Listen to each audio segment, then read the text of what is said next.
el único, el último lunes festivo, ya no los voy a molestar más. Entonces, con esto ya no nos quedan sino esta clase y la dentro de 8 días y ya terminamos el semestre. Entonces hoy vamos a completar el tema de sistema reproductor y hoy vamos a hablar del sistema reproductor masculino, ¿vale? ¿Listo, John? ¿Me la pasas? Listo. Entonces, lo que estamos viendo en la imagen es la parte anatómica, ¿cierto? Y dale, dale. Y entonces, ¿qué podemos observar en la parte anatómica? Entonces, las estructuras que conforman el aparato reproductor masculino externas y también unas internas, ¿no? Entonces, dos testículos y unos conductos, ¿cierto?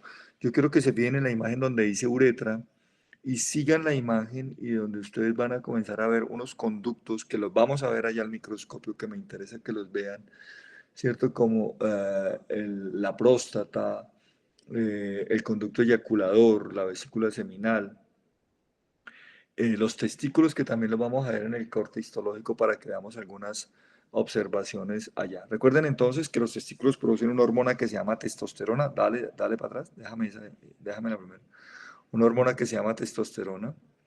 Y las glándulas que también las vamos a ver. Recuerde que hay una particularidad, hay una diferencia entre los hombres y las mujeres. Las mujeres tienen dos conductos separados, la vagina y la uretra. En cambio, nosotros tenemos la uretra con el pene para la secreción del semen.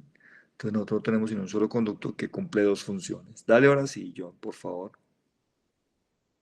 Entonces, los testículos, ¿se acuerda que hemos visto los ovarios y yo les había dicho que la palabra ovario viene de ovo y ovo significa huevo? Pues los testículos tienen la misma forma de un huevito, sino que están por fuera de la cavidad abdominal. Más o menos miden 4 centímetros y están recubiertos y por esa capa cerosa que también la habíamos visto allá en el ovario, sino que estos están por fuera del cuerpo, están específicamente en una estructura, una bolsa que se llama el escroto.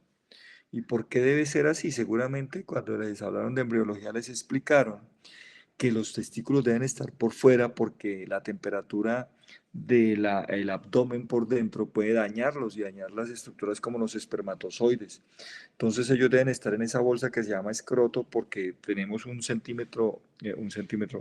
grado centígrado menor y eso protege a los espermatozoides. También contienen una túnica vaginal, ¿cierto? Que les produce el descenso desde el área retroperitoneal. Dale, John. Entonces, esa túnica primera que encontramos de tejido conectivo denominada túnica albuginea y junto con ella va a haber una túnica vascular. Ya en la parte intermedia, dale otro clic a ver si vemos esa vaina. Yo quiero que lo miren ahí. Entonces, mire la túnica albuginea, así la ven ahí arribita. Y ya en el parénquima vamos a encontrar unas estructuras muy interesantes que son los lóbulos y dentro de los lóbulos en cada lóbulo de esos que vamos a encontrar los túbulos seminíferos, no los olviden, túbulos seminíferos, y en los cuales hay unas células que están dentro de los túbulos y unas células que están por fuera de los túbulos, no lo vayan a olvidar. Entonces, las células que están por dentro de los túbulos se llaman células de Sertoli y las células que están por fuera de esos túbulos se llaman células de Leydig. Cada uno, ¿por qué señalo? Y subrayenlo allá en sus casas, Sertoli y Leydig, Sertoli y Leydig, Sertoli por dentro, Leydig por fuera. ¿Y por qué tengo que insistir tanto en esto? Porque resulta y pasa que esas células de Sertoli son las que nos ayudan a madurar los espermatozoides. Y las de Leydig, las que nos ayudan a secretar una hormona que se llama testosterona. Dale. Entonces, como dice aquí, los espermatozoides se producen en el túbulo seminífero. Luego, ¿qué hacen? Pasan a otro tubo, un pedacito que se llama tubo recto, que es un pedacito chiquito, lo vamos a ver después en otras imágenes, y se unen a una red de tubitos que se llama red de testis. De ahí salen y forman un conducto, otros conductos, ¿cierto? Como un conducto que se llama el epidídimo y un conducto que se llama, primero el conductillo se llama deferente, que forma un conducto más grande que se llama epidídimo. Ahí están rodeados por una arteria que se llama la arteria testicular, que va acompañando ese conducto. Y después se une con vamos a encontrar una red, todo esto lo vamos a ver al microscopio, que se llama plexo pampiniforme. Tanto la arteria como el plexo pampiniforme son vasos que llevan sangre. Los otros conductillos, como el epidídimo y el conducto deferente, llevan el semen y los espermatozoides. En este caso los espermatozoides porque el semen no se ha formado todavía. Entonces las arterias, las venas y el conducto forman un cordón que se llama cordón espermático. Lo tenemos que ver allá al microscopio. Se llama cordón espermático. Devuélvete. Devuélvete. Please. Entonces, hay una cosa importantísima. ¿Por qué tenemos que ver ese cordón espermático con muchas venas, ese plexo pampiniforme? Porque como vamos llevando los espermatozoides, ya vuelvo y les repito, no pueden tener mucha temperatura porque se dañan los espermatozoides. Entonces, ¿qué hace ese plexo pampiniforme con las venas? Quitarle calor a las arterias para que baje la temperatura un poquito y no caliente tanto los espermatozoides. Sigue. Entonces, veamos esta imagen, es más bacana. Yo quiero que la vean al lado derecho, por favor. Si ven ese enredo que hay ahí, pero ahí en el testículo, miren el testículo que está separado por esas líneas amarillas que ustedes ven, esos son los tabiques. Y dentro de cada uno de esos tabiques, ese penacho, ese cordón que ven enredado ahí son los túbulos seminíferos. Entonces, esos túbulos seminíferos por dentro, ahorita los vamos a ver mejor, se componen de un epitelio que se llama epitelio seminífero rodeado por un tejido conjuntivo y una lámina propia. Más o menos se encuentran 100 túbulos en cada testículo y tienen una cosa importante. Si los desenrolláramos esos tubitos, medirían entre 30 a 70 centímetros de largo. En algunos textos hablan de 80 centímetros. Y si los uniéramos y pegáramos cada uno de ellos en los dos testículos, los que tenemos, alcanzaríamos casi 1 kilómetro de largo del tubito, de los túbulos seminíferos. Entonces el epitelio seminífero tiene, ¿se acuerdan de las células de Sertoli? Míralas ahí dicen. ¿Y para qué sirven? Para madurar los espermatozoides que están ahí, que están inmaduros todavía. Sigue yo. Entonces veámoslos acá. Ahora sí veamos. Veanla otra vez, volvamos a repetir. Túnica albuginia. ¿Sí la ven arriba la túnica albuginia? Y esas rueditas que están viendo ahí por dentro, esos son los túbulos seminíferos. Cada ruedita de esas es un túbulo seminífero. Y dentro de esas rueditas, de esos túbulos seminíferos, hay unas células que se llaman células de Sertoli. Y hay otras células ahí con las células de Sertoli que son espermátides o espermatozoides totalmente inmaduros. Y entre túbulo y túbulo hay otras células que se llaman células de Leydig. Esas son las que producen testosterona. Dale, John. Entonces, dale otro clic, porfa. Devuélvete. No, devuélvete. Entonces, esas células de Sertoli, yo quiero que miren, porfa, miren al lado derecho su imagen. Si ven las células de Sertoli y si ve que arriba dice células de Leydig, esas están por fuera del túbulo. Entonces, dentro del túbulo están las células de Sertoli y están las espermatogonias o las espermátides. ¿Sirven para qué? Fagocitan remanentes citoplasmáticos de espermátides, secretan proteínas fijadoras de andrógenos, hormonas y medio nutritivo. O sea, las células de Sertoli alimentan a las espermatogonias, o sea, los espermatozoides inmaduros para que puedan madurar. Establecen una cosa que se llama barrera hematotesticular, o sea, que no permite que le entren cosas dentro de ese túbulo. ¿Qué tipo de células son esas células de Sertoli? Cilíndricas, altas y poseen plegamientos complejos, tienen un núcleo oval claro y algunos cristales de Charcot-Bocher que no los vamos a poder ver normalmente al microscopio que nosotros utilizamos. En otras palabras, devuélvete, apoyan estructuralmente al espermatozoide. Ahora sí continúo. Dale. Entonces, ¿qué es la espermatogénesis? Espermatogénesis es la maduración del espermatozoide y requiere unas fases, yo no se las voy a decir porque se las dijeron en embriología. Entonces, una fase que se llama mitosis, donde las espermatogonias más inmaduras, las células más inmaduras se llaman espermatogonias A, se van transformando como ustedes lo ven en la mano derecha y después ya entran a una fase que se llama fase de meiosis, donde tienen una primera división meiótica y una segunda división meiótica para dar por lo último la maduración de los espermatozoides, ¿vale? Dale, continúa. Entonces, ¿cómo es la estructura de un espermatozoide? Como lo están viendo ahí, una cabeza con los cromosomas dentro y las mitocondrias en la parte del filamento que conforma el citoplasma. Entonces se conforma de una cabeza que aloja el núcleo y una cola que se divide en 4 regiones: cuello, quiero que miren, cuello, pieza intermedia, principal y terminal con la cola.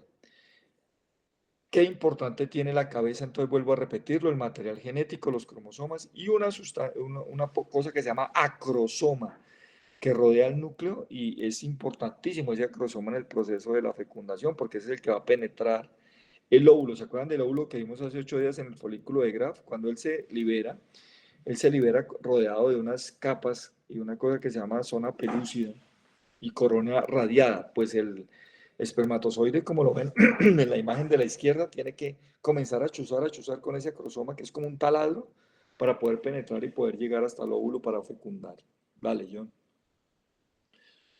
Veámoslo ahí, entonces ahí está el acrosoma en la parte de arriba, la cabeza, el cuello, la vaina con las mitocondrias, un filamento axial y una cola donde encontramos algunas otras sustancias. Dale, John.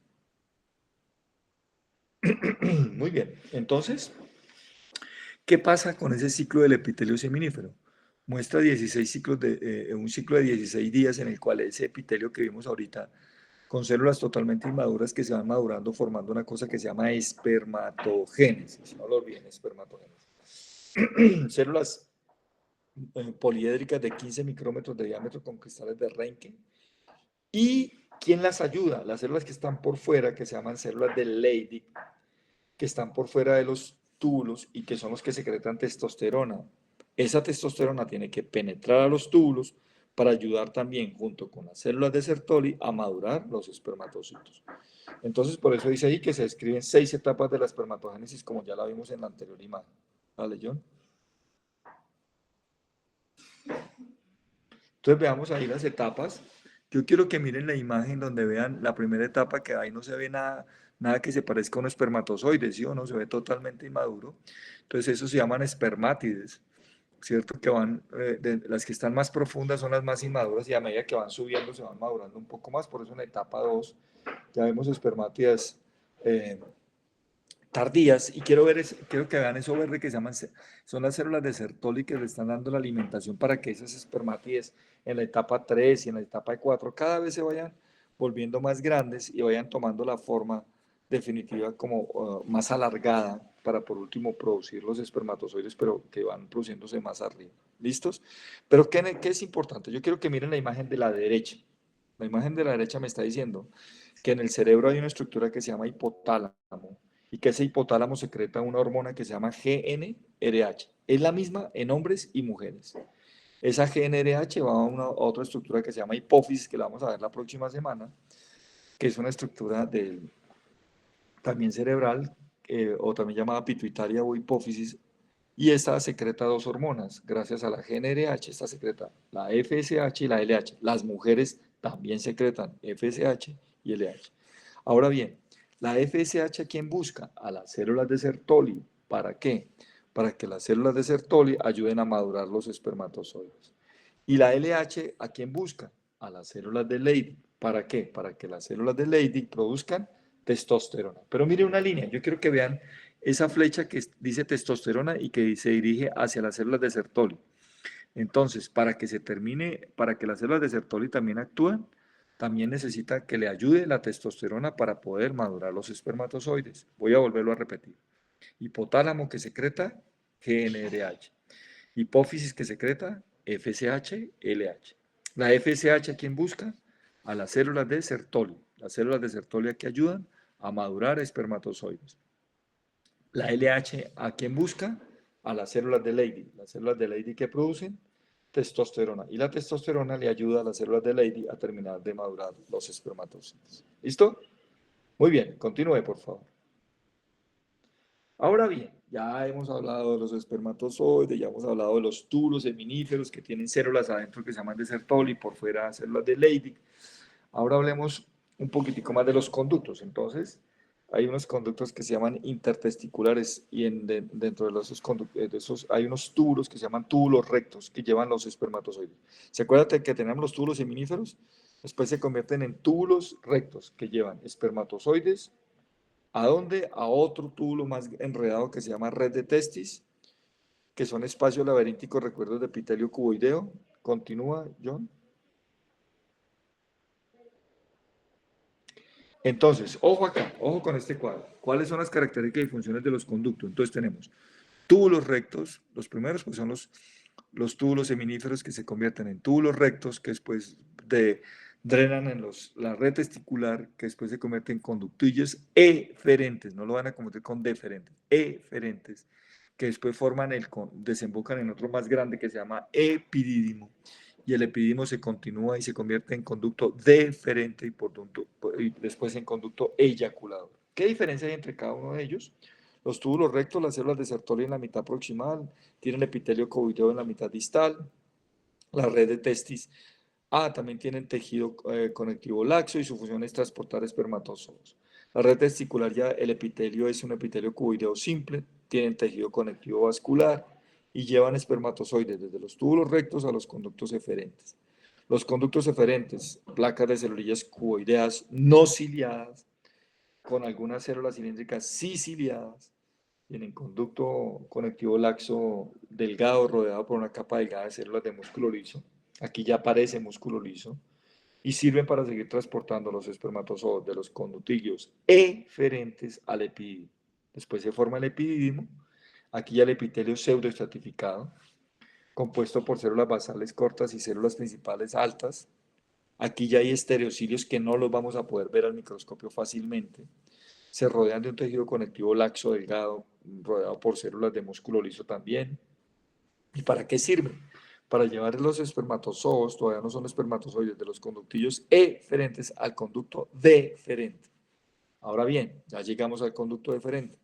El epitelio es cilíndrico, pseudoestratificado, muy parecido al del epidídimo, ¿cierto? Estereociliado, tiene tejido conectivo fibroelástico laso, tiene músculo liso con capa interna, externa y circular intermedia.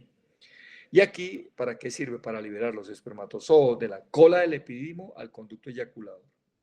Bien, llegamos al conducto eyaculador. Este es un epitelio cilíndrico simple, con tejido conectivo subepitelial plegado, que proporciona luz de aspecto irregular. Aquí ya no hay músculo liso, es una cosa importantísima y subrayenla ya en sus libros. Entonces, en el epidídimo y en el deferente hay músculo liso. En el conducto eyaculador ya desaparece el músculo liso. Libera espermatozoos y líquido seminal a la uretra prostática con el montículo seminal. Dale. Veamos aquí los conductillos eferentes. Están interpuestos entre la red de testis y el epidídimo. Son de 10 a 20. Perforan la túnica albuginea para conducir al epidídimo. Véanlo allá a mano izquierda. Dale. Miren acá, esta imagen es importantísima. Aquí están los conductos genitales extratesticulares, son los epidídimos, conducto deferente y conducto eyaculador. Recuerden que son esos tres. Ese que están viendo ahí, entonces forma parte de esos conductos en este momento. Estamos viendo parte del conducto deferente, ¿cierto? Y miren que siempre están rodeados de músculo liso. El eyaculador ya no tiene músculo liso. Dale. Veamos aquí entonces el epidídimo, y en una imagen aumentada a 40, un túbulo muy contorneado que se divide en cabeza, cuerpo y cola, se continúa con el conducto deferente. Tiene células basales que con función regenerativa y células principales, estas últimas poseen estereocilios, ¿se acuerdan? Pero no se pueden ver. Glicerofosfocolina que impide la fecundación temprana. Quiero que miren la imagen, ahí está el tejido conjuntivo, algunos vasos sanguíneos y el músculo liso también por ahí. Ese es el epidídimo, ¿vale? Después del epidídimo, ¿qué encontramos? El conducto deferente, no lo olviden, miren esa imagen allá a mano derecha, miren el músculo liso. Es un tubo muscular que moviliza los espermatozoides desde la cola del epidídimo al conducto eyaculador. ¿Qué epitelio encontramos en los dos anteriores? Tanto en el conducto eyaculador como perdóneme, en el epidídimo como en el deferente epitelio cilíndrico pseudoestratificado.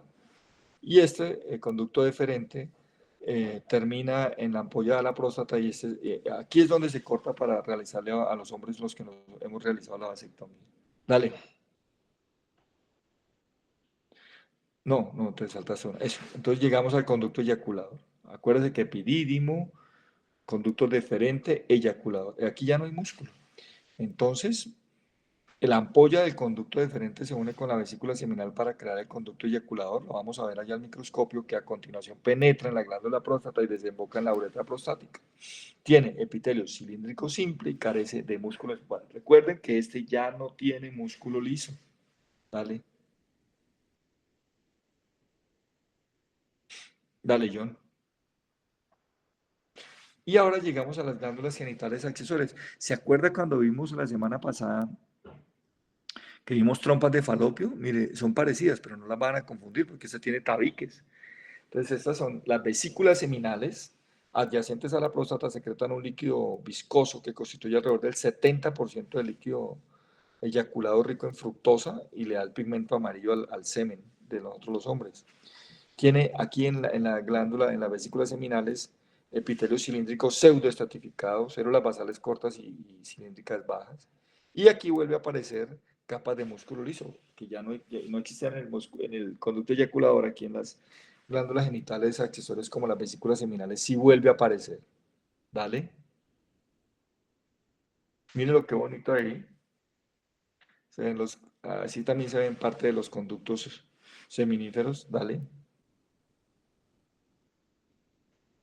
Y por último, vamos a ver, por último, bueno, pues vamos a seguir viendo la próstata. Quiero que miren esta imagen que también la vamos a ver allá, donde encontramos algunas partes del conducto eyaculador, ¿cierto? Y del seno prostático.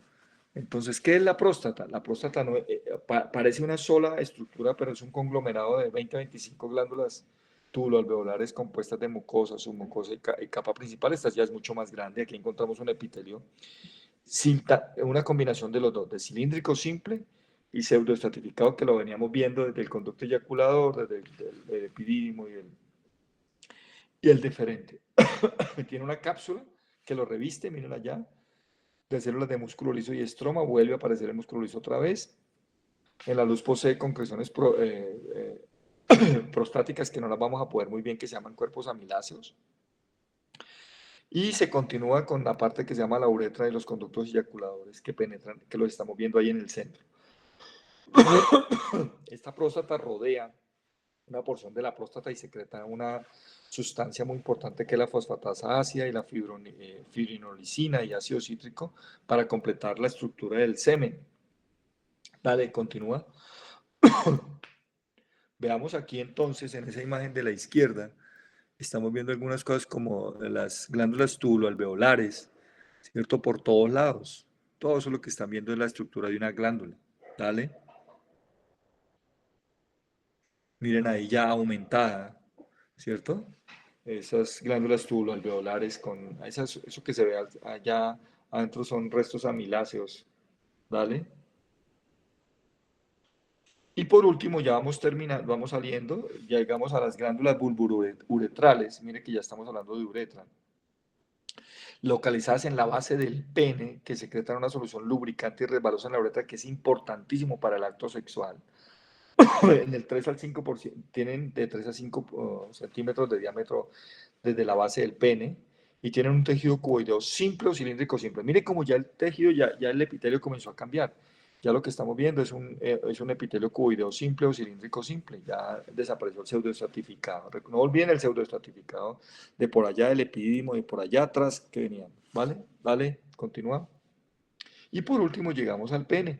Esa imagen que están viendo aquí a la mano izquierda y a mano derecha no la van a olvidar porque es muy parecida a la que se la voy a mostrar en el microscopio. Entonces, el pene es un órgano excretor para la orina y copulador al mismo tiempo. Tiene las dos funciones, recuerdan. Es órgano para excretar la orina, pero también para copular, para eyacular. Con unas columnas de tejido eréctil y una túnica albuginea. Yo quiero que miren la imagen, ahí está la piel, la albuginea que yo se las voy a mostrar allá al microscopio y unas cosas que se llaman cuerpos cavernosos y otro que se llama cuerpo esponjoso. La uretra no la vamos a alcanzar a ver allá al microscopio muy bien. ¿Sí ven, se acuerdan cómo vimos la uretra hace 8 días de la uretra femenina que era como una estrellita? Ahora quiero que miren la uretra masculina que es alargadita, así que que es como horizontal. Entonces no la vamos a alcanzar a ver. Dale, continúa. Entonces, ahora, esa estructura de tejido eréctil que estamos viendo ahí, ¿a qué se refiere? Entonces, yo quiero que miren adentro de lo que dice ahí arteria profunda y debajo de la túnica albuginea está el cuerpo cavernoso del pene, donde hay un resto de huecos ahí. Esos huecos son los que se llenan de sangre para producirle la erección al pene. ¿Dale? Por eso ahí te dice tejido eréctil. Dale, John. Entonces, ¿cuál es el mecanismo de la erección, la eyaculación y la detumescencia? Entonces, la erección se encuentra bajo el influjo del parasimpático, o sea, las fibras parasimpáticas mandan un impulso y se produce la vasodilatación y se llenan de sangre esas estructuras eréctiles y se produce la erección en nosotros los hombres. La estimulación sexual de cualquier tipo hace que se llenen de sangre. Después viene la eyaculación y esa ya no es por el parasimpático, la eyaculación es por el simpático. Entonces los hombres producimos erección por el parasimpático y eyaculación por el simpático. Dale, John. Veamos, mire, ahí a grande, en una estructura agrandada donde eso es lo que se llena de sangre para producir la erección. Mire. Cuando está bajo el influjo del parasimpático, eso se llena de sangre y se produce la erección en nosotros los hombres para poder tener el acto sexual. Y la eyaculación es gracias al simpático. ¿Dale? Con esto hemos terminado y esas son las estructuras. Por eso mañana en el primer grupo que va a entrar al laboratorio, va a darse cuenta que ahorita ya sí tenemos mínimo 6 plaquitas, vamos a ver, porque tenemos que ver los conductos seminíferos, tenemos que ver el epidídimo, tenemos que ver la próstata, tenemos que ver el cordón espermático como mínimo dentro de las cosas que tenemos que ver mañana en el laboratorio. Preguntas, por favor. Profe, buenas tardes. Buenas Disculpe tardes. una pregunta. Cuando usted habla de, por ejemplo, de la próstata, del conducto deferente y de las glándulas genitales accesorias, cuando se refiere al epitelio pseudoestratificado, ¿es ciliado o no? En algunas partes es ciliado, pero en la mayoría no. No necesita ser ciliado. Gracias. Bueno, ¿más preguntas?